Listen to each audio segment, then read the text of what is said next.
Brigadier sir, can you share your views regarding the relationship between India and China in past and in present as well? China was a nation which from the very beginning has been a rogue nation. In fact, from 1st October 1949, when Mao Zedong took over the reins as the Chinese Communist Party, and they had thrown off the Taiwanese, that is the Nationalist Party, which subsequently moved to Taiwan, they have been on the rampage, and the expansionist attitude has been there. The first thing they did was they basically captured the area of Tibet in 1950. Unfortunately, the then leadership of ours did not even raise an objection, except just writing a small little letter. And why did they capture Tibet? They captured Tibet because the Tarim Basin of Tibet is the place where number of rivers they start. So they took on that. Subsequently, though Sardar Patel at that point of time did not like this move because they said that the Tibetans were looking towards India and India did not support. But well, the leadership thought so, Nehru thought so, so we did not make much noise about it. Subsequently, in the year 1959, Aksai Chin, which is we show it as part of India as of now, they constructed a road and we just raised a small little note. No objections raised by us. Again, Aksai Chin was taken on by China and we just kept harping it is our land, but on ground and subsequently Nehru made a statement that well, it is a dry piece of land, barren piece of land, not even a grass grows over it, why should we bother about it? So further, the next step taken by us was that we permitted them to join the UN Security Council in 1960. We supported them, nobody in the world was supporting. And then came that Panchsheel, Hindi Chini Bhai Bhai, and we always thought, or the leadership then never thought, that we will never be attacked by China. China is a very nice country, we'll have good relations with them. And well, the year 1962 came, the Chinese war began. And within a month, we completely gave up on Aksai Chin. Part of Arunachal was taken, but though subsequently, after November 62, they did withdraw. But then we had a very bad phase. So China has been a rogue nation. Unfortunately, till 1962, we did not react at all. So the reasons of losses in 1962 was flawed forward policy which we had, poor leadership, ill-equipped army. We never used the Indian Air Force. Imagine such an important equipment, we never used it at all. And subsequently, if you go through the book of Brigadier John P. Dalby, the Himalayan Blunder, where all the details are given that what is the reason for loss. But I can tell you one thing, but that's the last time that we lost to China. Subsequently, things are different now. Sir, in 1962 we lost against China, but what will happen now? Now, as far as India is concerned, things are quite different. But as far as China is concerned, they are quite similar. I tell you why. The present President Xi Jinping is something very much on the line of the Mao Zedong. There was a ruling which was passed by the National People's Congress, in fact, in the year 1990, that no president will have a tenure for more than two tenures. But the Xi Jinping had himself passed a recent bill in the year 2019, wherein now he has complete power. Are you aware that he is the Commander-in-Chief of the People's Liberation Army, that is the Chinese Army? He is the General Secretary of the Communist Party. He is the Chairman of the Military Commission. He is the Chairman of the Financial Economic Commission. He is the Chairman of the Foreign Affairs. He looks after the cyberspace. He looks after the every possible important work. So now the complete power has been centralized in one man. That is Xi Jinping.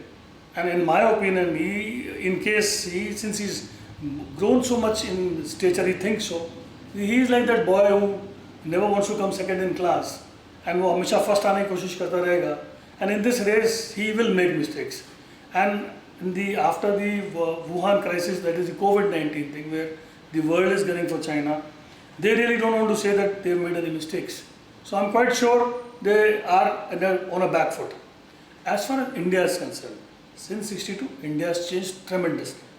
We are a very important military power now, as of now. We have good leadership now. Then economically also, what we were then as 62 and as of now is completely changed. In fact, if India wants, then militarily and financially, we can affect them. The goods which are being imported from China, if not imported by India, well, it can make a difference. Let me also tell you about, there are three very important incidents or the events which took place they never talk of after 62. In the year 1967, the Nathula Pass and the Chola Pass, which were then part of the Sikkim kingdom, were basically invaded by the PLA. We fought them and we gave a bloody nose to Chinese. Unfortunately, it is never really talked of. Then the year 1987, when India declared Arunachal Pradesh in 86 as a state, Chinese again wanted to strengthen their position, they wanted to fight India, they came up to the border of the Arunachal Pradesh and India gave them the fitting reply. They never went beyond the borders again. Then subsequently the Doklam issue, which is very recent, all of us know, in the year 2017, which is Doklam, though not part of India, it's a plateau where it affects the Bhutanese and it is a tri-junction in fact of the Bhutan, India and Tibet. But when they started constructing a road in Doklam, Indian troops, they objected and we achieved good success out there. So the recent standoff which is taking place, well, it looks very, which is happening in Ladakh, you're aware. The Pangong Tso Lake and the Galwan Valley which is there is quite similar to what they did in 62. But I'm sure India is going to give them a fitting reply as far as we are concerned. It will not be easy work as they did in 1962. And as far as I am concerned, I am looking at a total different picture. Why not the disintegration of China? It is quite possible. The world is against them as of now. Sir, can you please elaborate more on disintegration of China? Yeah, we can call it disintegration of China. We can call it as balkanization of China. It looks impossible. You will say, how is it possible? It's a military power, it's an economic power, and well, in fact, that very reason I am going to talk about, I'll tell you, that the totalitarian regime which is there as of now, as I said, Xi Jinping has complete power with them, can be their reason for disintegration. Do you remember when India was a different country altogether in 1700? 1750 the boundaries changed, and after that you had Britishers, they had a different boundary altogether. And when 1947 came, India had a different boundary. What is Afghanistan, Pakistan, India, Bangladesh was one nation at one point of time. So the change has taken place. Similarly, recent history, 31st December 1991, the then USSR was disintegrated into 15 countries. How was it possible? In fact, what USSR, reasons for the disintegration of USSR took place is quite similar to what is there today in China. USSR was a superpower. China is striving to be a superpower. So the situation is similar. They were also a communist country. Similarly, China is also a communist country. Totalitarian state, also totalitarian state. So I'm quite sure the situation is quite similar. And how can we forget the Qing dynasty? It had a different shape of China, only whatever there is below the Great Wall of China. Above that was Mongolia. Today they have more area. So things can change. And well, the reason can be the Wuhan, which is the Wuhan virus or the COVID-19, you can say. That can be the reason. Sir, how can you link this to COVID-19? Yeah, that's an interesting question. I'll tell you how. US is one nation which never forgets its enemy. दुश्मन को नहीं भूलते कभी भी. As far as the year of 1941, when the Pearl Harbor was attacked by Japan, US took the revenge and they dropped the bomb at Hiroshima and Nagasaki in the year of August 1945. They were completely destroyed. At the Pearl Harbor, only about 2,000 odd people had died. The revenge, they had about 60 odd thousand people killed of Japan, and the repercussions are felt even today. The revenge was taken. We talk of the World Trade Center. On 11 September 2001, when the Twin Towers were attacked, Osama bin Laden, who was the reason behind it, was found and shot dead at Abbottabad, Pakistan in May 12. It took about 11 years, all right, but he was eliminated. So, as far as COVID is concerned, you are aware that America has already lost over 1 lakh persons. How can you expect America to forget that? As far as I am concerned, America and in fact all other countries which have faced this corona, I am not saying that corona was the only, it basically started from China. It may have started, it may not have started. But as far as China is, the America, other European nations or India is concerned, they consider that China has been responsible for it and they will have to pay back. And Trump's style of justice, you are aware, the justice will happen. He will give, if you hit at me, I'll hit you back. He is a street fighter. I'm quite sure he will give it back to them. Sir, we know that China is a superpower. So how can we disintegrate a superpower? Firstly, let me clarify, China is still not a superpower. It is striving to be a superpower. And to be a superpower, you got to be militarily, economically very, very strong. So we can take one by one. As far as the present economic state is concerned, yes, economic superpower, China appears to be economic superpower today. And they have the second largest economy as far as concerned. But are you aware that whatever they have is only being developed only as a place where manufacturing is being done in China? The complete development of the R&D is there in America or other developed nations. They never given R&D to China. So the moment these nations they decide that the R&D will not be given to China, China will not have the wherewithal to further manufacture new items. They can continue with old items. You are aware that the power parity of the purchase power parity of China is much higher also. But well, all that is going to go down. Also, the another thing which we keep talking about, they have very cheap labor rates and all. Well, that is the story of past. Today, with the money which has come to them, people wants money there. They are asking for higher wages. And the moment they are asking for higher wages, well, dissatisfaction among people is there.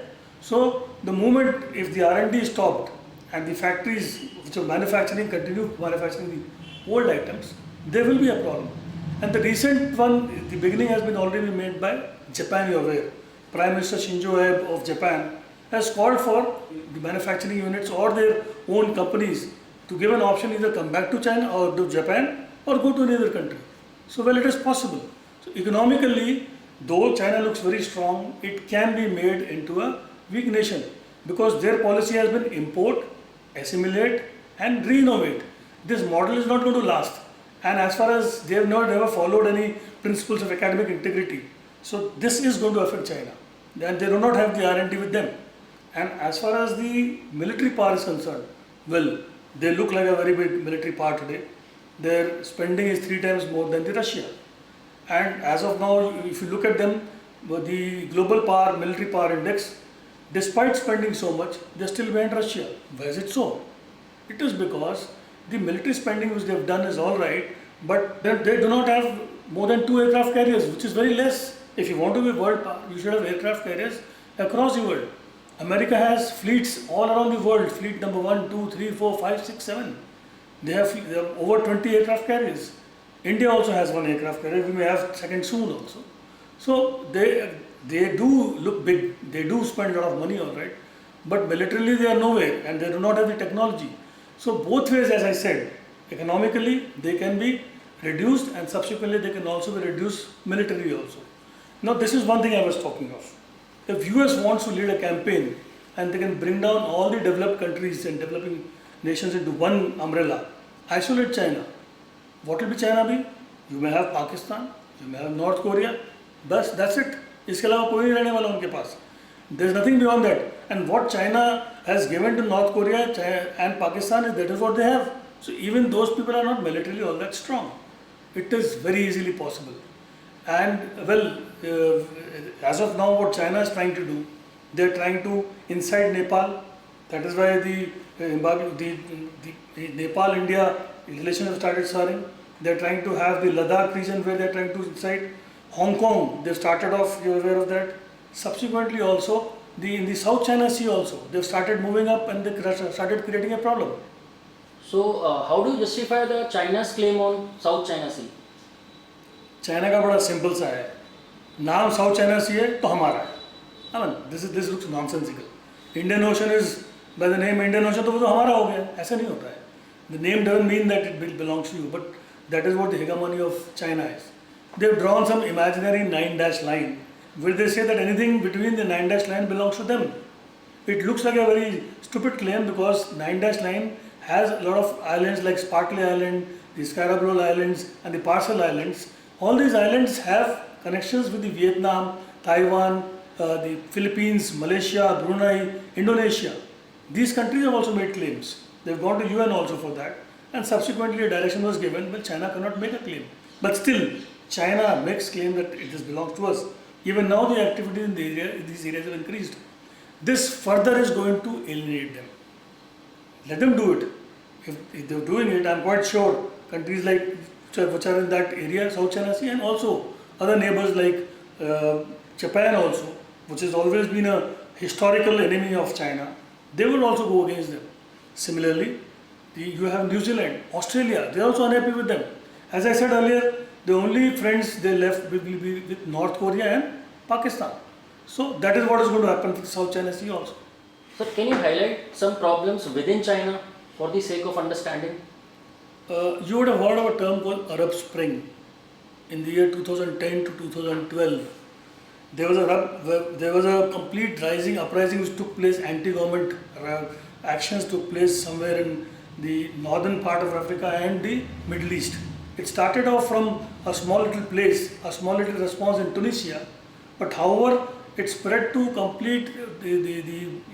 complete Arab world, wherein everybody was against the government. What was the reason? The reason was people wanted democracy. People were against monarchy. People were not getting their rights to speak. There were no elections which took place in that area. There were no economic growth. So all these things were there and people revolted. I am expecting a similar revolt, and it is not that China has not seen this revolt. I am quite sure you are aware of the Tiananmen Square, which took place in the year 1989, where the pro-democracy movement took place, though it was curbed and it was basically suppressed militarily. People were killed, over thousands of people were killed, but it did take place. So if we think that China is going to get away, people will not want democracy, is incorrect. You are very well aware, China is an atheist nation. It doesn't believe in any religion. Now that is one big problem. But there are people who want to follow the religions, but they are not permitted to be followed. You have some Muslims, you have Buddhists, Catholics. They are being suppressed completely. They are not permitted to practice their religion. This can be one of the reasons where people who want to continue the religion, they can revolt. Secondly, you are aware there is no freedom of press. Whatever government wants, they want to speak. So in a democracy, at least there is a voice. There is no voice. Then as far as legal recognition is concerned, there are no human rights. People are taken to the gallows and killed in China without even the knowledge of anyone. And then subsequently, as far as recently you are aware, they passed a bill. In fact, on 29th of May, they passed a bill wherein they have reduced the power of Hong Kong completely. A nation which should have continued to be working independently for a few more years. They said no, Hong Kong cannot work independently. That again is suppression. So then subsequently, I am quite sure the movement, these companies which are there or these factories which are there, manufacturing hubs, they move out from China. The unemployment would decrease in China. There will be disenchantment. Possibly citizens who are under the tight leash would break up, and then there can be massive demonstrations and can break out in major cities and villages of China. It is possible. Of course, you are aware that the one-child policy which took place in China, though it had been abolished in 2015, there basically the strength, there is hardly any youth which is there in China. What you have is older generation. Then the political legal status of Tibet and all that, Hong Kong, they can rise against it. This unrest can take place. In fact, I am expecting unrest in the PLA also, the People's Liberation Army. Why not? And the hotspots, likely hotspots of China, we can start from the westernmost part. Xinjiang province basically has Hui and Uyghur Muslims. Those people have never been happy with that China. Then you have Tibet Buddhists. They have never been happy with China. Inner Mongolia, which is close to Mongolia, has more Buddhists, Muslims, Christians. Genghis Khan follows. Then Taiwan, which is an old rival. Unfortunately, let me just add, India has still not recognized Taiwan as an independent nation. We should do it at the earliest. But that remains an old rival. Hong Kong, in 1997, it was asked to be as one nation and two different economies to function. They were not permitted to function. Macau, that is a place by the Portuguese, which was left in 1999. Again, it is being controlled by China directly. Well, we have, as far as India is concerned, we have Aksai Chin and Arunachal Pradesh. Arunachal is still with India, but Aksai Chin, India will like to get back. So if we want, and if we all get together, then you can have the Islamic Republic of East Turkestan, Tibet, Northern Alliances, Manchuria, all these are separate nations. It is possible to balkanize China. And I am quite sure with all these nations, initially led by China, economically, we have to bleed them and subsequently, if required, militarily attack them and disintegrate. Because China, as far as I am concerned, is a blot on the world and it needs to be curbed at this point of time. Sir, how would you like to wrap this discussion? World should look at it post COVID-19 that we require to change this dragon which is there, and the dragon which thinks that they want to become bigger. As far as I am concerned, they need to be reduced to some smaller little nations so that we can control them better. Thank you so much, sir.